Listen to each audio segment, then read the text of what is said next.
apologies for absence. I have Councillors Maxine Smith and Glynis Sinclair, and there is an apology from Mike Hayes of Unison. Are there any other apologies? No. Any declarations of interest? No.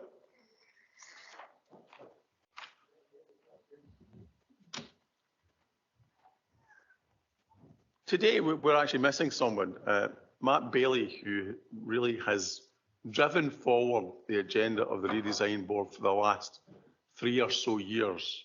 Matt has abandoned us and gone on to pastures new, and I think he's looking forward to his new position, and I think we wish him well in the future.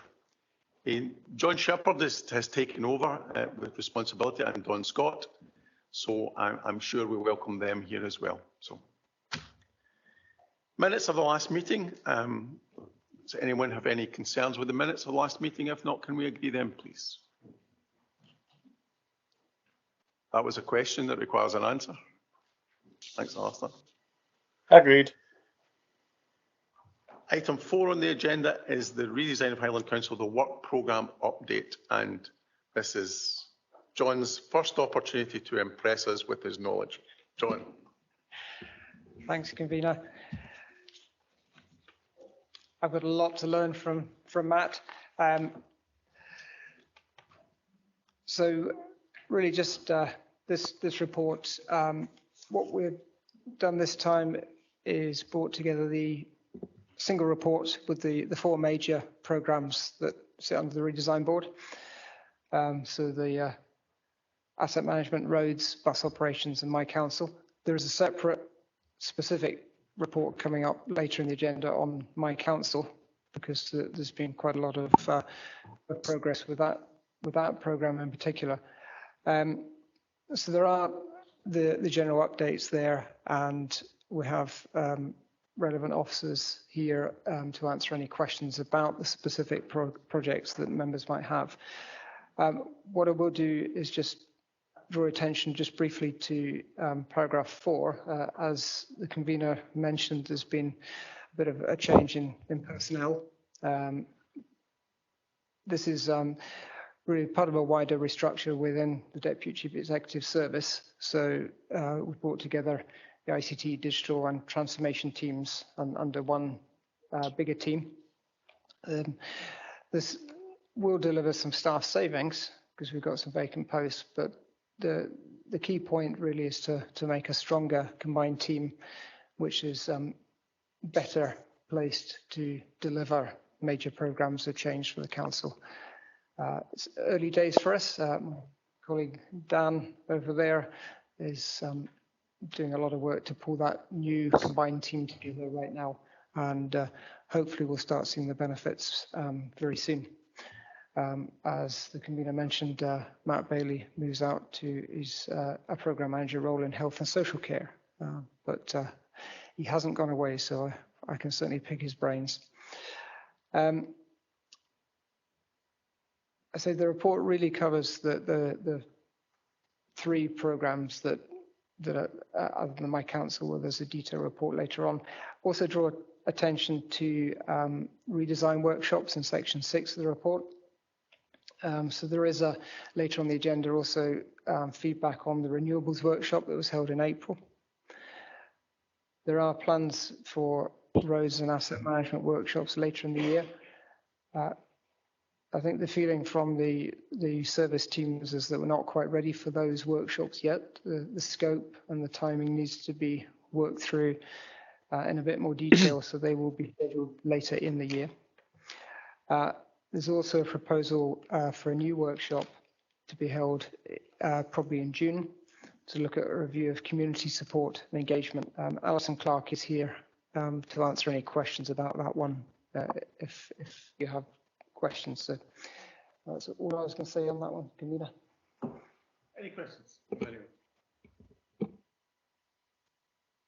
Yeah, thank you. And thank you, John, for the introduction. Just a few points.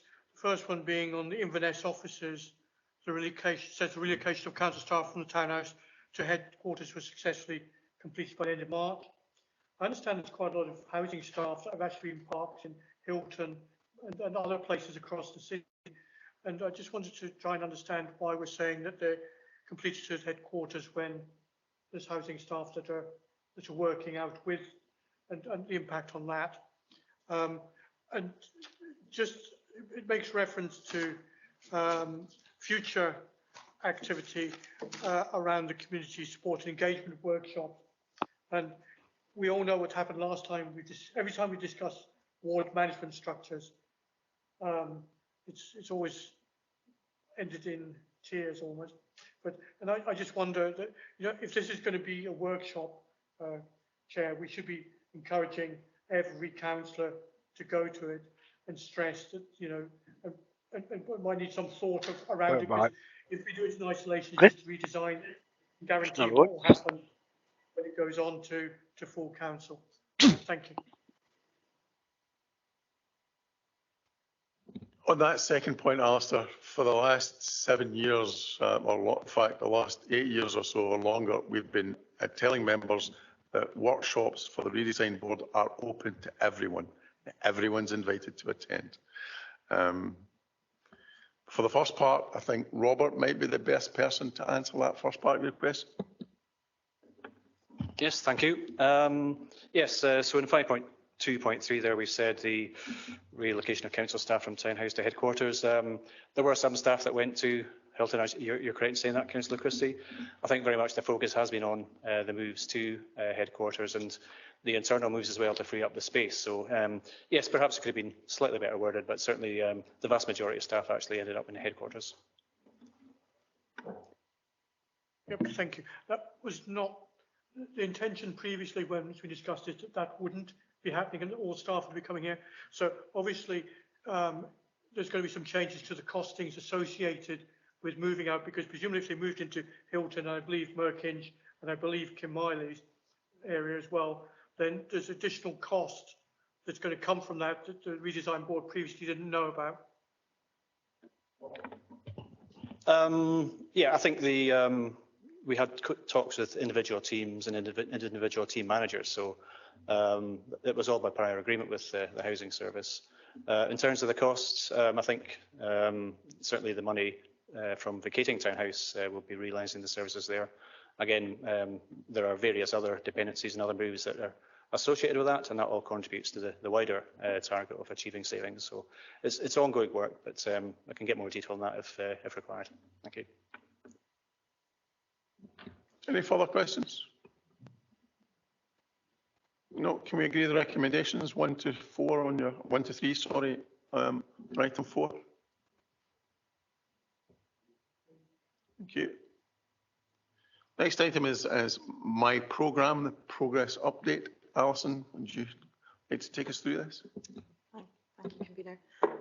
Good afternoon, members. This is an update report following on from the last report that went to the Redesign Board in March. So you'll recall that the My Council project is all about transforming how our approach to customer contact and creating a more joined up approach and our customers across all of our services, and enabling that self-serve, that digital option for those who are able to use it.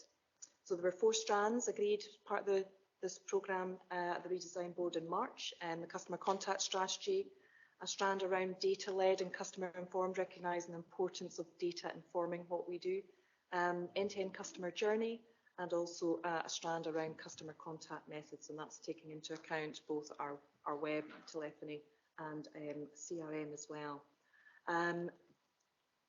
As was mooted at the last Redesign Board, a programme approach has been agreed to take this piece of work forward. I think it recognises the fact that each of these individual strands in their own right is extremely complex and big pieces of work. And I think it's something that yourselves as members have highlighted over the last wee while, the complexities of this particular redesign project. So the programme approach will help to manage that.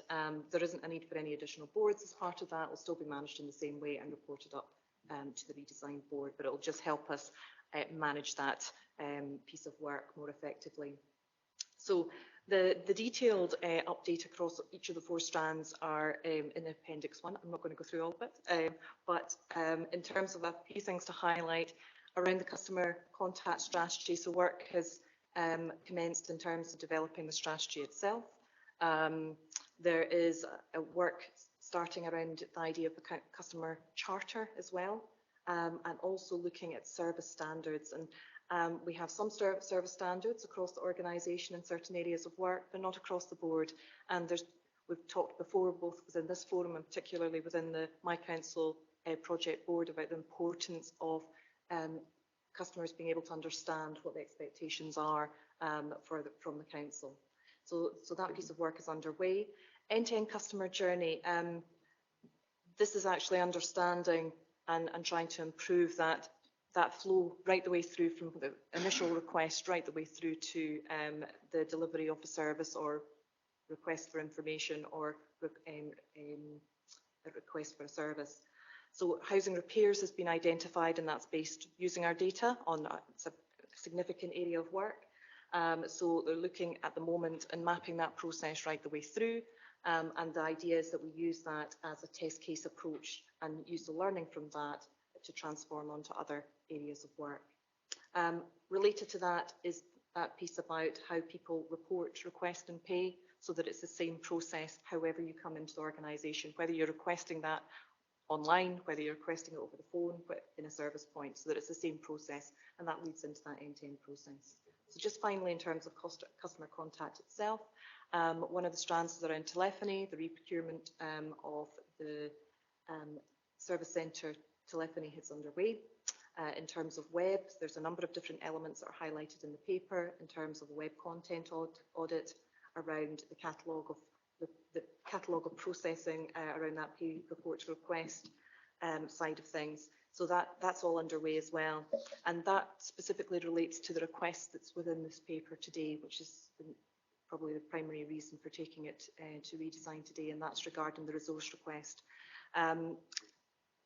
The programme itself is being managed within existing resources primarily at this point in time. That's in terms of the project management resource, which has been identified within the transformation team, but also in terms of the expert knowledge. And you'll appreciate, having read the update, that actually the expert knowledge from services across the organisation is really critical in terms of informing the development phase of this piece of work. But what has been identified is that there's significant work that's required around web, which I'm sure it will not come as a surprise to any of you in the room today or online, and additional resource specifically to support that piece of work. So as part of the recommendation, you'll remember that there was 500,000 identified as part of the budget setting process towards this piece of work. And so it's proposed to draw down 150 of that to support the web specific content elements of this piece of work. As it's outlined in the paper, it's proposed to actually use that funding to backfill to resource, and we'll use the expertise within the existing ICT team to support that piece of work going forwards. So members, recommendations are at section 2, and if I may, Chair, hand over to the Chief Executive. Thank you, Alison. I just wanted to put my support behind the request today. The project board's done an awful lot of work on this, and then staff have done a lot of work in between times behind the scenes to get us to this point.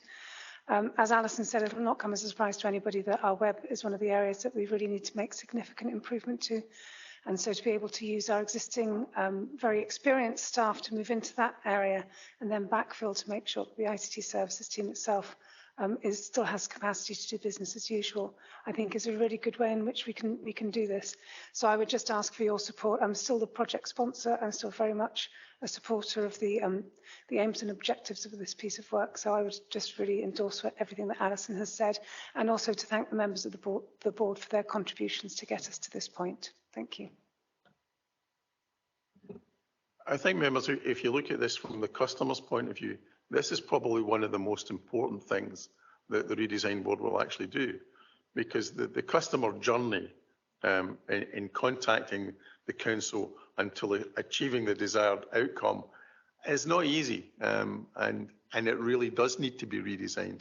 So this is a really important part of what we do. Anyone have any questions or comments? Councillor Reid. There's a couple of things. One is I understand the need to use the experience that's within the council for this, but have you considered the option of going out to tender for something like this? It could be that there is experience out there that would actually be a better spend. Also, what was the other one? In developing the actual brief, I mean, this is massive. When I did have a look at the council website last night, and it just needs so much work. 150,000 probably will not come near what's needed to be spent on this to get it right. So yeah, looking at if it would be better to take someone in rather than using the in-house facility you've got. I had another question, but I've lost it.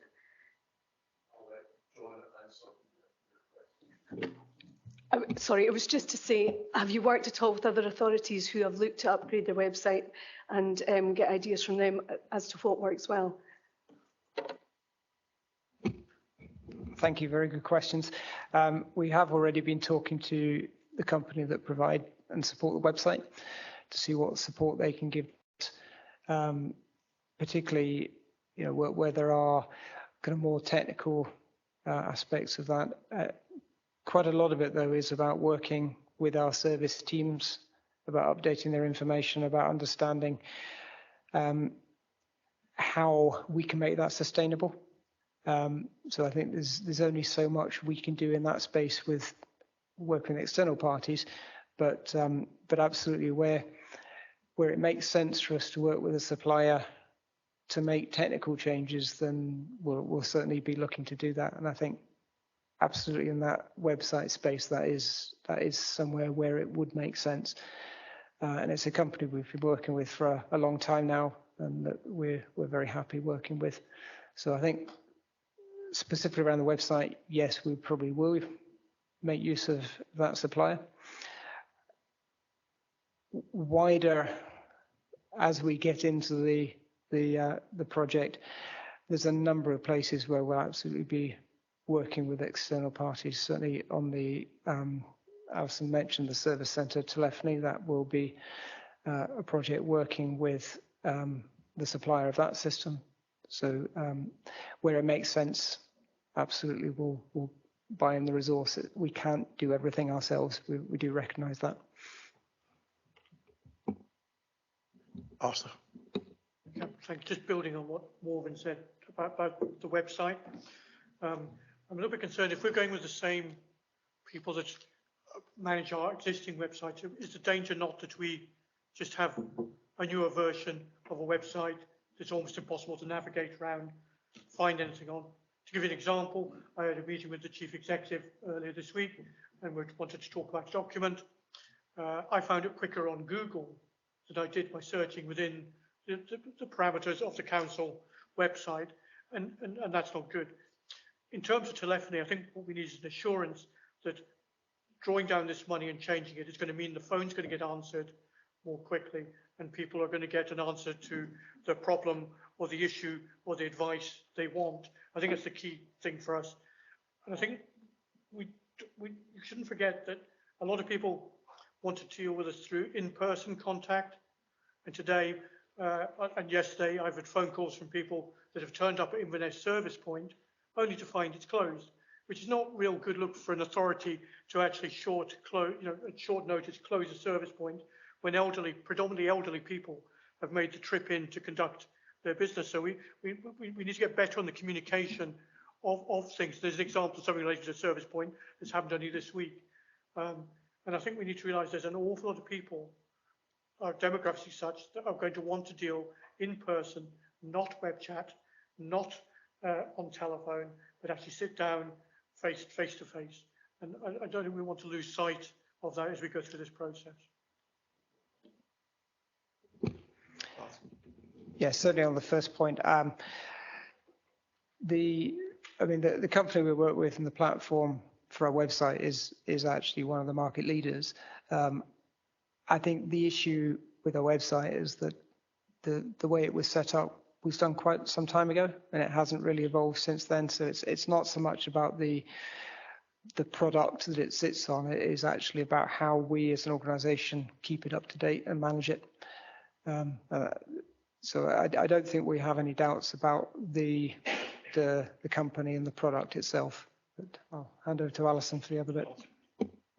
And if I may, just before I come to Councillor Christie's point, just in terms of, oh, sorry, I know, and it feels wrong not looking at the person I'm talking to.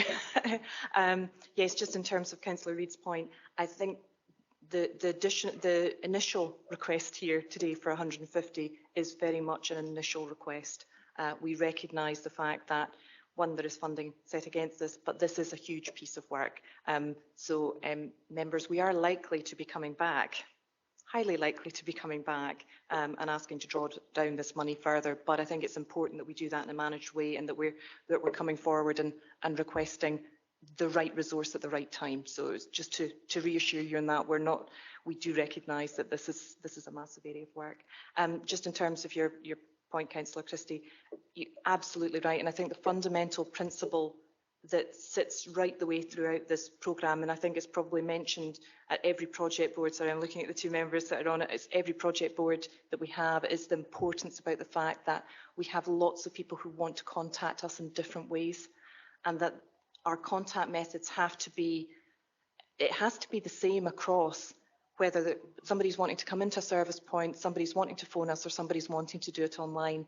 And at the moment, we know that we can improve the online offering to enable and free up some of that space within the telephony centre to enable more people to come forward in that way. And it's trying to enable that we've got as effective a customer contact system as we can, and that people can access the information, the service, pay for our services however they wish. Just in terms of your last point around Inverness service point, unfortunately there was promotion out around about that, but not everyone would have picked up on that, and it unfortunately was a combination of some sickness and last minute bereavement leave as well. So it's unfortunate, very unfortunate, and we try to promote that as much as possible, but they will be back open as soon as possible. Yeah, there's no doubt about it. You know, we tend to use social media to tell people what's going on, but if you're coming to the service point to deal face to face, you're probably not on social media. So I understand the difficulty. Councillor McPherson.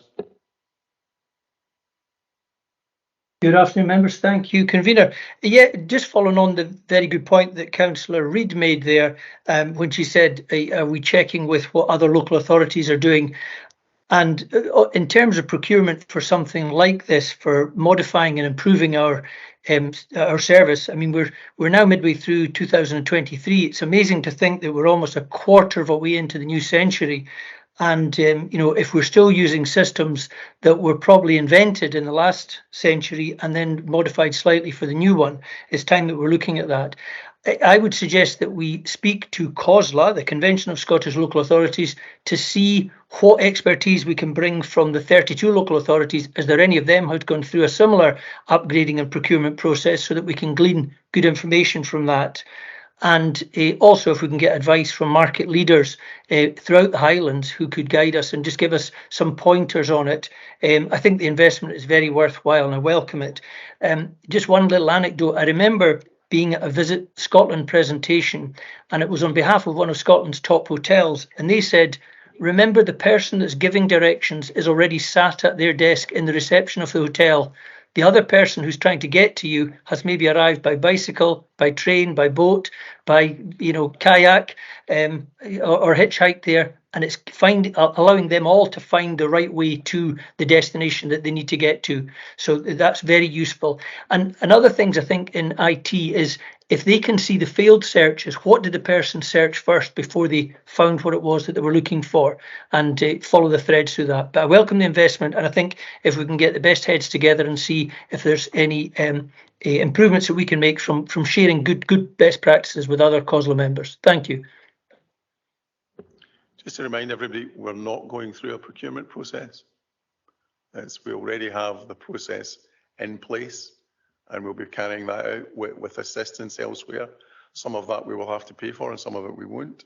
But, and there is actually nothing wrong with growing our own talent. It's something that this council has always been committed to. With reference to COSLA, I'm not entirely convinced that they're the best example of what we should be following, but John?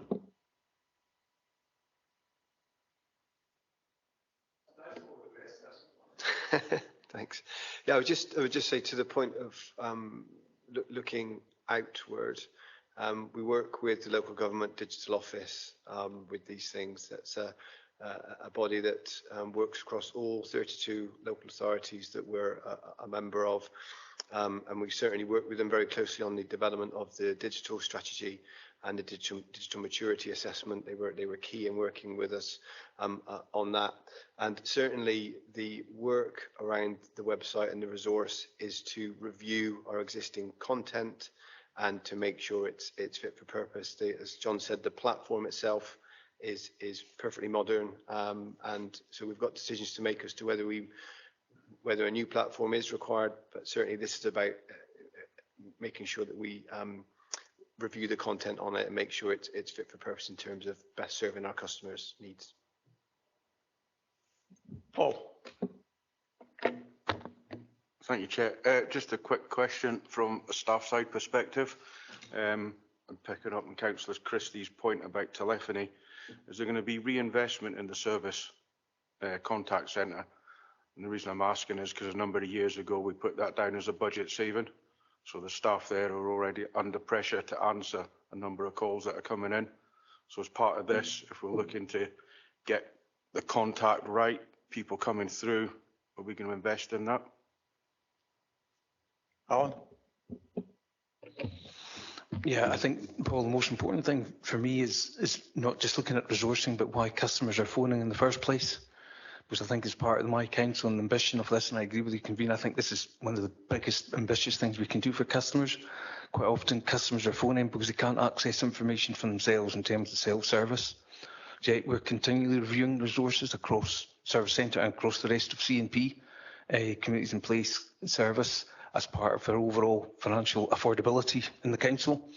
But what is incumbent on us is always to understand the customer journey, to make sure that we're not just putting resources there and dealing with the effect. It's actually understanding why people are phoning in the first place.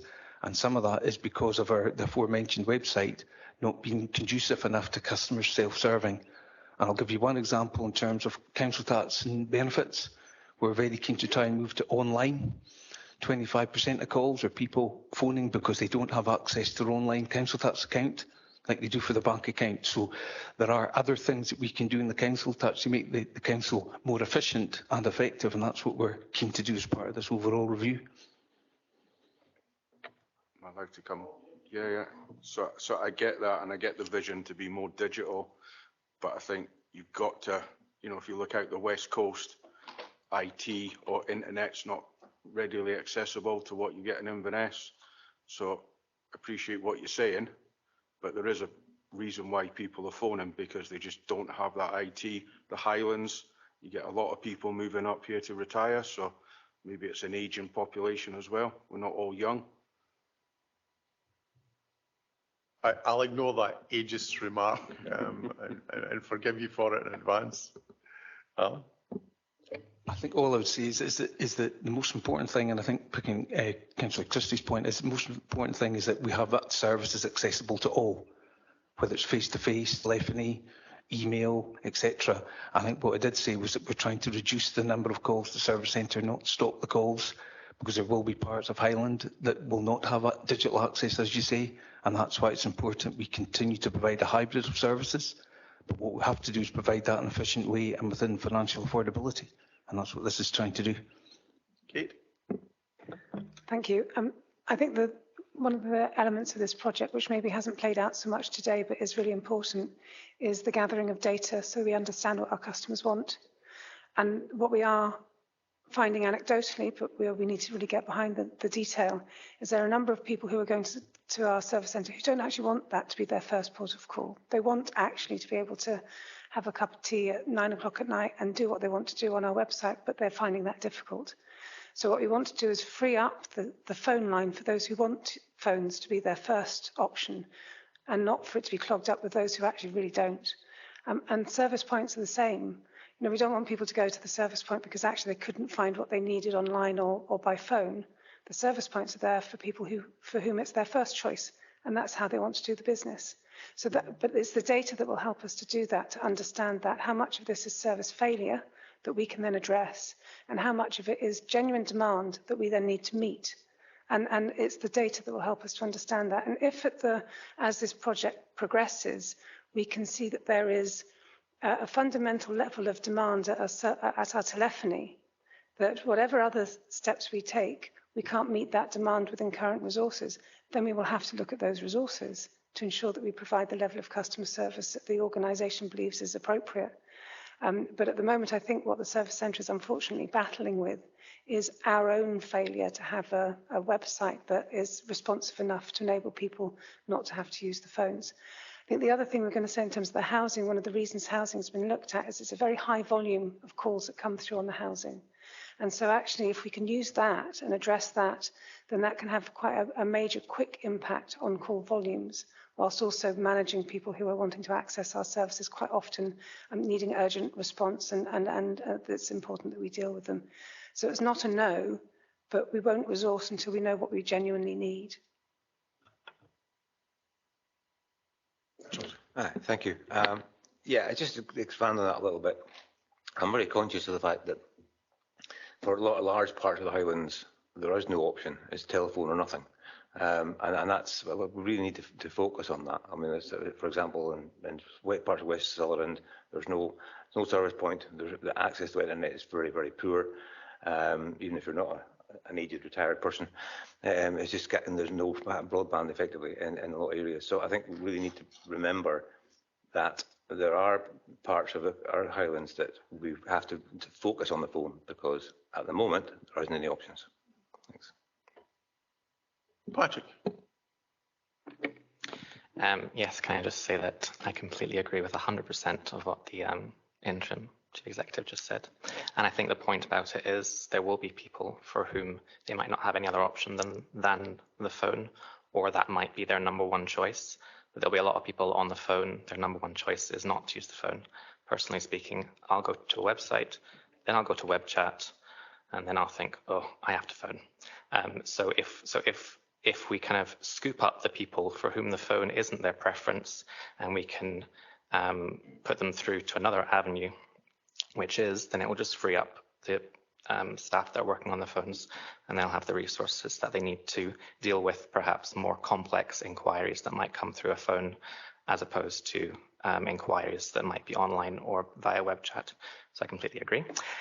My quick question about, in terms of the Appendix 1 online, one of the kind of avenues of online contact is email. I just wonder if you could, again, I'm slightly new now, but in my experience, there'll be some constituents who perhaps they might be more informed than others. So they might have direct email access to officers that other constituents might not. So what do we mean by kind of email contact, and how do we make sure that email contact is equitable amongst those who might be more or less informed?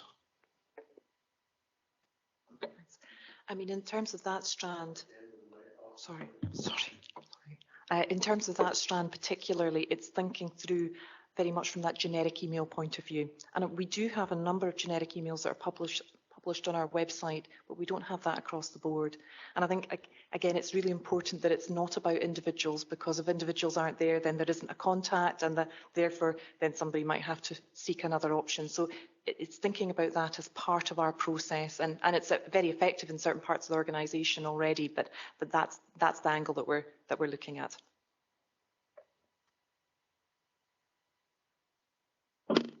Thank you, it's a very good, pertinent opening question about outsourcing and potential for it. It's one that we've discussed quite a lot.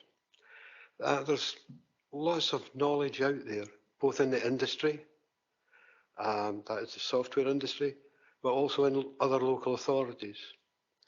However, what is emerging is that we need to, first of all, get our house in order in terms of knowing what our requirements are.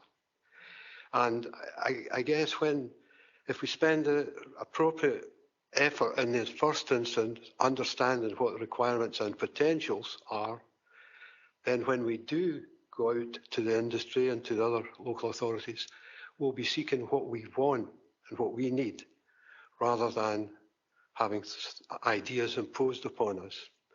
A question that emerges from that, I guess, is, do we all agree that initially we should be putting the effort into finding out what the Highland Council requirements are? I'll just add another comment. This idea about growing our own people, that as well has already been discussed in our early meetings. And even if we do go out to the industry or to other local authorities, one of the intentions will be to learn to grow internally. There's no reason why. We've got really good people, and we should give them the opportunities here. But first of all, my question is, should we indeed spend an appropriate amount of time on sorting out what the requirements are before we go out to the industry? I think we're in a key stage of the programme, which is absolutely using the data we've got to, I'll put a twist on that, it's working out our requirements, but it's actually based on, well, what are the requirements of the citizens who are using our services. We need to understand that before we understand ourselves, what our requirements are, I think. So very much we're at that stage in the programme of taking the time to make sure we know what we need. And I would certainly support that view myself, rather than immediately rushing into buying something or changing something. I think there are some areas where we have got a clear idea. The telephony solution in the service centre is one area where we know what we've got is not fit for purpose. We have bought something which is very much will meet all the requirements that I think we will ever have in that space. So that's an area where we can move. But I think some of the other bits, absolutely. I think we need to be clear about exactly what the citizens need, and therefore what we need to do to meet that need. Carl. Thank you, Chair. Thank you to officers for the report. There's a lot in it, and I think the word is ambitious, and I like to hear that word. It's important, like you said yourself. I think what the project's going to do is gather data and ascertain the right mix, and that's part of the project's job, and that's quite right. There's no actual dates or milestones in this, so quite interesting to find out what dates, what sort of timescale we're working on this. For me too, I like the information. I'm finding it quite hard to process. Probably being a visual learner, I'd quite like maybe to see some sort of models or scenarios presented which shows what it could look like. That would be helpful for a layperson like myself. And yeah, that's just the 2 points, milestones, and maybe some sort of visualising of what a future my council could look like. Thanks. Yeah, we'll take those into consideration, Callum, as we go forward. So.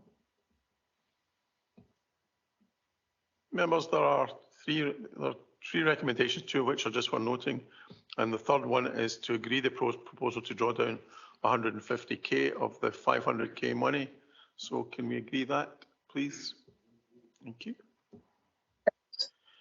Item 6 on your agenda is renewable investment in solar and battery storage. Neil, I believe, is here. Yes. Over to you, Neil. Thank you, Chair.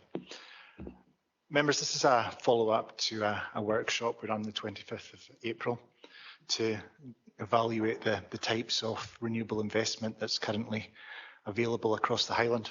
Highlands have a vast wealth of potential within the renewable sector, and we've looked at a number of opportunities, and we'll come back to them as we move through the development phase. We've got 3 areas that we're currently working through. We're looking at heat networks, hydrogen and solar, which are all moving forward. The hydrogen development we'll bring back later in the year with a report. We're currently working on the heat networks with Zero Waste Scotland and Scottish Futures Trust to try and establish the types of business models that will be viable for Highlands moving forward. So again, we would look to take a paper back to the board later this year. So today's focus is mainly on solar, which we're currently in the stage of moving to the next phase of development. And it breaks down into 3 key areas. We have self-generation, which sits on our own estate. We've been installing across the estate for over 10 years, and we've got systems in various states of operational performance. So the energy team are currently undertaking an evaluation of the existing assets, and the proposal is that we look to operate these effectively as energy assets and view them as a real potential for how we capture savings across the council in terms of energy generation.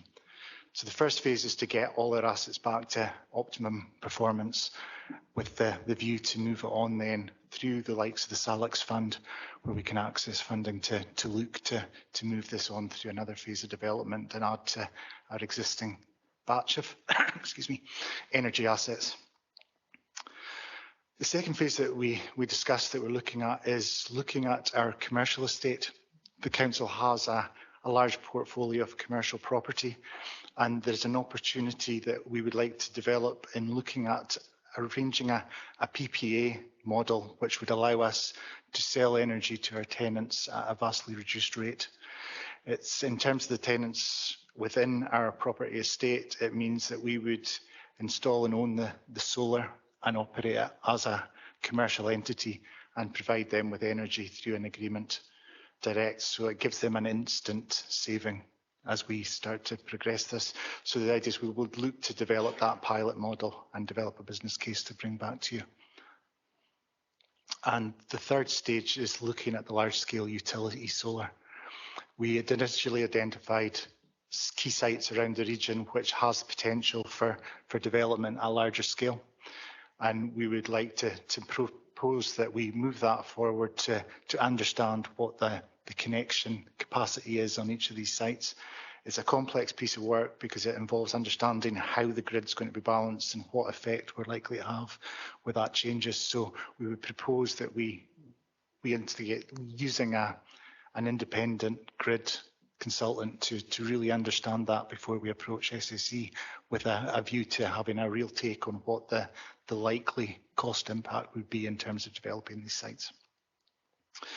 Alongside that, we would like to look at battery storage. It could be developed across the Highlands as a standalone, or it could be done in conjunction with a large-scale renewables development.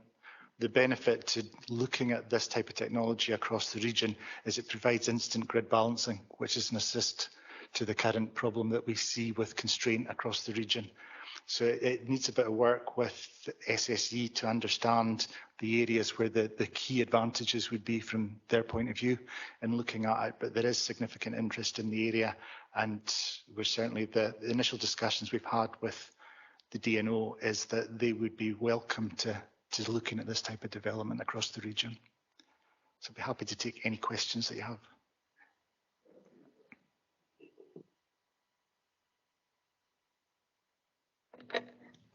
Excuse me. Quick. Just you mentioned commercial estate and selling energy back to tenants. Just a number of years ago, we looked at an energy company through Redesign. Is this the same idea? And second question, very quickly, is down at the old landfill site. I know you're looking, or you talked about at the workshop, solar farm, but are we capturing the gases that are coming out through the interceptor that's down there already and using that as a renewable source?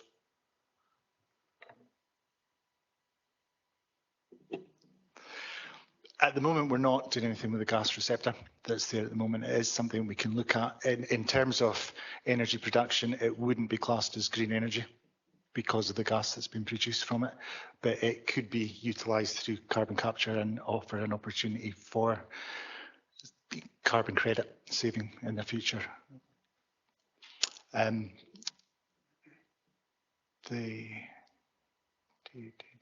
In terms of the energy company, we're looking at the structure, how that could be developed at the moment in terms of whether it would sit within the council or external. We could take an external partner that would operate that.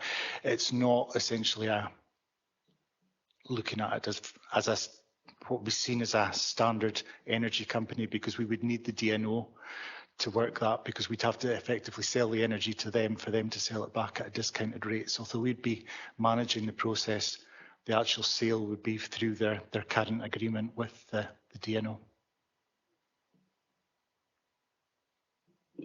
Chris.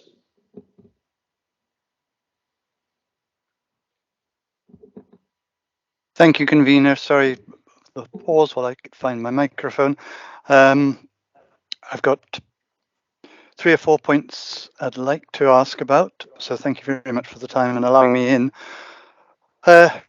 Congratulations to the team. This is an excellent report and very, very welcome. 15% or more return on investment, what's not to like about that?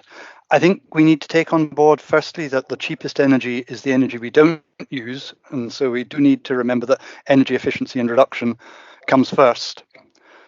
I think although Salix is going to be clearly the main source of funding, I wonder what consideration has been given to the potential of people in the funding mix, and whether we could consider setting up a vehicle which will allow individuals with the means to do so to invest in our renewable resource, as has happened successfully at a smaller scale in Edinburgh, Bristol and other places.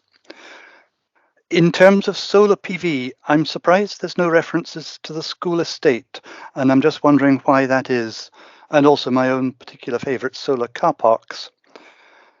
And I think we need to be careful where we place solar farms so that they are accepted by local communities. Longman is clearly an obvious place for it because there's no other use, and it's great to see that proposal. Then my next question is, has there been any discussions about instituting training programs with UHI or SDS to ensure that we have got more local people accredited in MCS installation?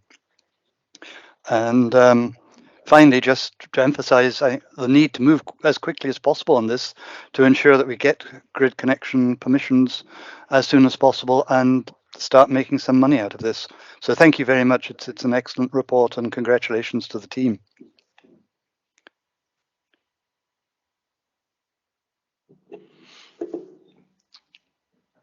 Thank you. In terms of the, sorry.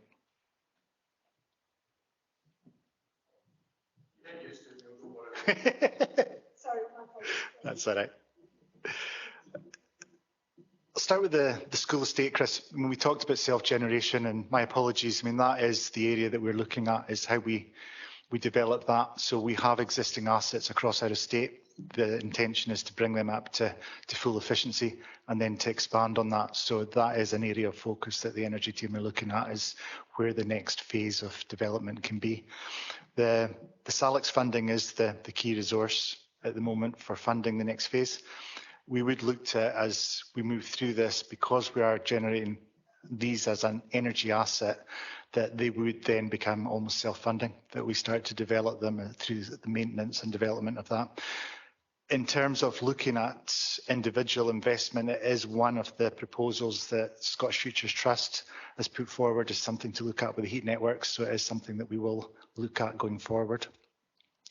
Solar car parks, again, is something that we have got on the agenda. We are looking at them. To date, we haven't found a site that it offers a greater potential than what we would generate from what we could put on the actual building, which is a lower cost solution. But as we move through the phases and we look to expand networks, we would see that as a real potential for future development. We are looking currently at how we develop training in the region. I think there's somewhere in the report that it states how many staff this could support as an industry, and we're very conscious of the fact that if we move to a larger scale, that we need to have that resource in the region, and we see it as a real potential for being able to develop the skill set across the region. And again, through the grid connection, we're working through that with the independent consultant. Would be the first phase to understand where the blockages are likely to be and where the increased costs are likely to be when we go to the DNO. When we take that to them to make an application, we need to be reasonably clear about what the ask is likely to be coming back the way before we accept a grid connection. Thanks, Convener. It was just to be clear in terms of the funding routes here for the smaller installations on our estate. That's where the Salix fund will be used. But really, in terms of scaling up to the larger solar farms and indeed the battery storage, that will require an investment decision by the council at the appropriate time. So where we want to be within the course of this year, following hopefully the agreement at council on the 29th of June, is to effectively take the sites that we have identified. So it's not just the grid connection, it's actually looking at, you know, all of the other requirements that might be required in terms of planning, community acceptability, land availability. Bear in mind some of it, you know, is common good, some of it's council. Looking at some of the ecology issues that we're likely to face, looking at delivery methods. So, you know, whether we do it ourselves or in the case of batteries, whether we find an appropriate partner or whether we go to the market direct. And then looking at, you know, some of the design issues. So, you know, really what this is teeing us up in terms of redesign is effectively moving from the stage of perhaps talking about it to actually coming to the board with an investment decision. And that's certainly where we want to be by, certainly before, you know, March next year. We want to be ready to go and get on. So that, just in case that was missed, you know, this is really about us getting from the point of, you know, what look like great investment proposals, but actually until we do all of this detailed work, there is money earmarked for this work within our earmarked reserves that were retained following last March's budget meeting. So we're really keen, you know, get the go ahead and let's go. And you know, we may end up with some of the sites falling out, but at least we'll know at that point and what the best delivery vehicle will be. Thank you very much. Derek.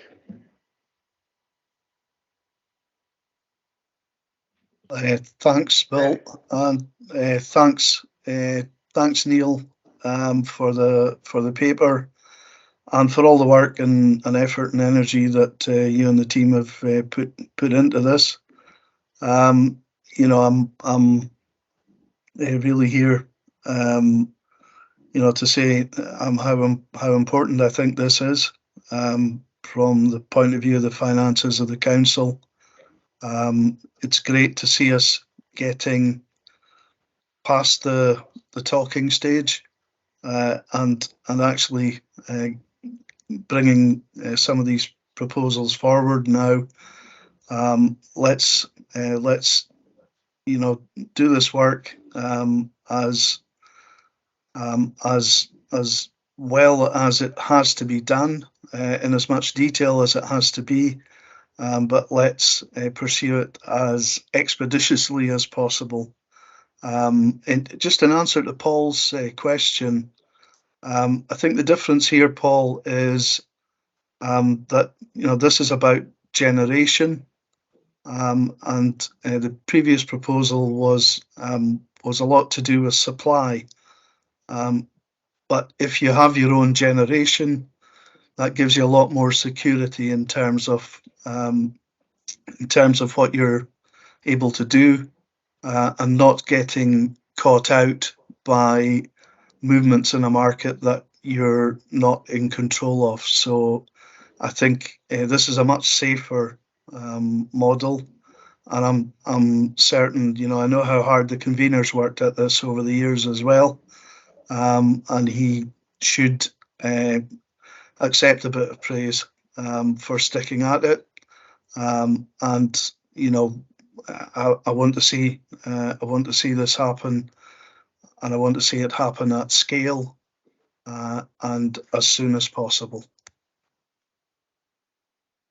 Richard.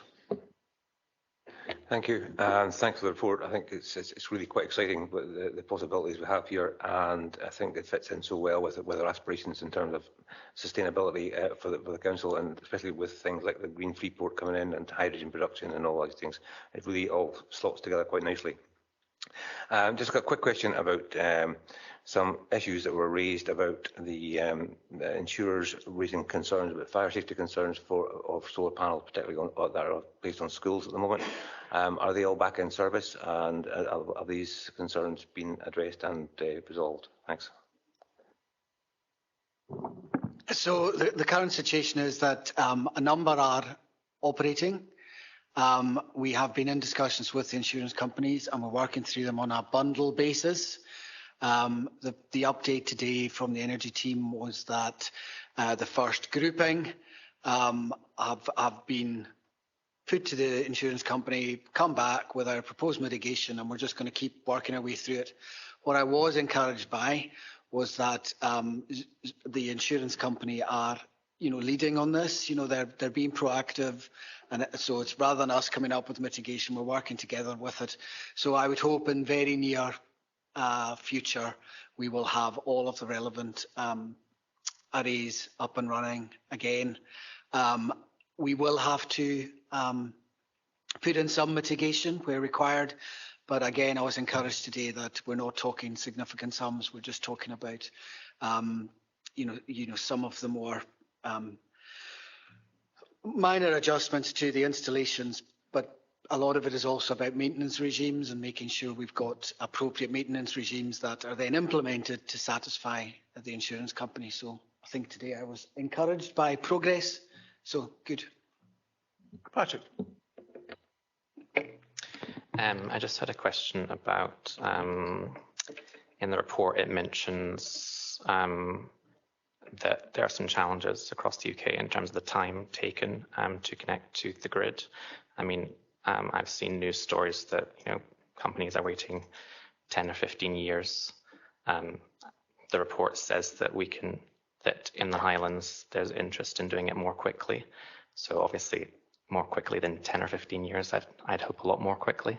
But if you have any further information on what sort of timescales we'd be looking at.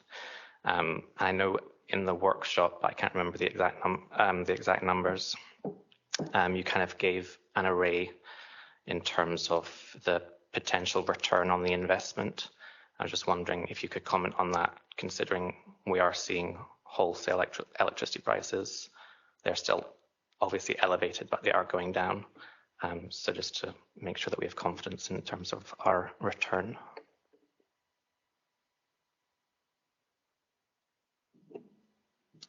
Yeah, sorry.